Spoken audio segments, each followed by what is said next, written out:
Questo ragazzo deve sostenere ancora la prova orale della maturità.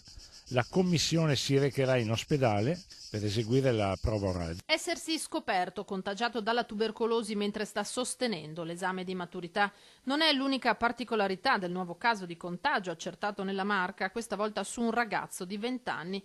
A sorprendere è che succede ancora una volta a Motta di Livenza, ma i sanitari dell'ULSS 2 escludono qualsiasi correlazione con l'epidemia alla scuola elementare. Incredibilmente, questo ragazzo diagnosticato affetto da tubercolosi frequenta un istituto tecnico di Stato a Motta di Livenza.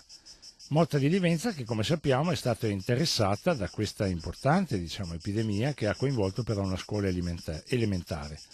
È una coincidenza geografica, in quanto abbiamo la pressoché assoluta certezza che questo caso sia riferito a un aggregato familiare. Segue 2 casi nella famiglia di questo ragazzo, di 2 parenti stretti. Il giovane studente è ricoverato nell'unità operativa di malattie infettive del Cafoncello.